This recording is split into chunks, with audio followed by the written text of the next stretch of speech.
I suppose it must be pretty tense there.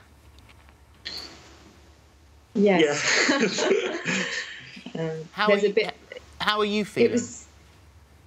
We were okay. I was a bit emotional yesterday, and there's like a weird, eerie atmosphere in the resort. The holidaymakers, those of us who are left, have been kind of trying to carry on as normal, but obviously the resort here, they're packing everything down, they're locking it all up, all the furniture, all the lounges by the pool, towel racks, literally anything that could fly is being locked away. Is there any sign of it at the moment as the wind picked up?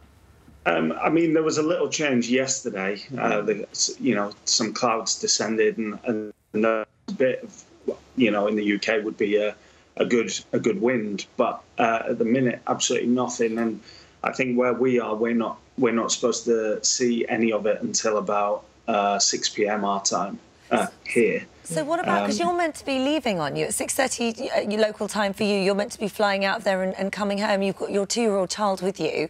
What have the airlines said about getting you out of there? Nothing.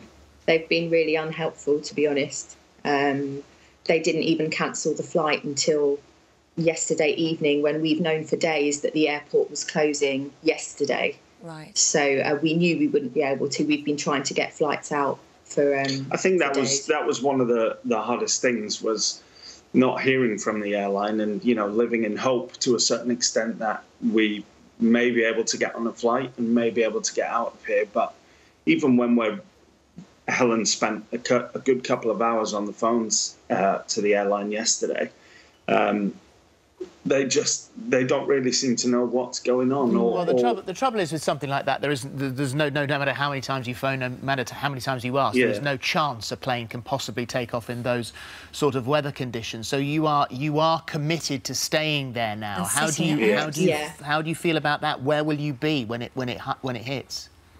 So the resort have said that the best option was for everyone to stay in their rooms, and kind of our room has a little bit of a balcony, and all the balcony furniture has been brought in. It's stacked up just to the side of us here, and they've asked us to put mattresses up against the windows and the bifolding doors to take things down that may potentially fly, like lamps and telephones and that kind of stuff.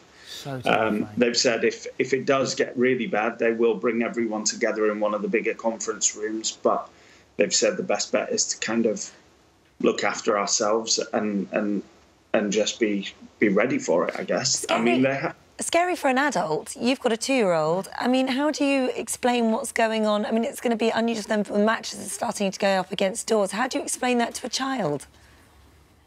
It's going to be very difficult. I'm hoping that because she's so young, she won't really understand what's going on. Yeah. But I mean, my concern is that I try and stay as calm, or we try and stay as calm as possible for her. But there's loads of children here on the resort still that haven't been able to get flights. So there's a lot of children. Be very hard. There's a lot of children younger than Amelia, our daughter, as well. And some of the staff here as well are bringing their. We spoke with one of the staff members yesterday. He's got an 11-month-old boy who he's bringing to the resort because it's safer than where they actually live. So, well, guys, stay safe. Stay safe. Hunker down. Yeah, and, lots of love to you. And sending lots of love. Yeah. All right. Thank you very much. Thank you.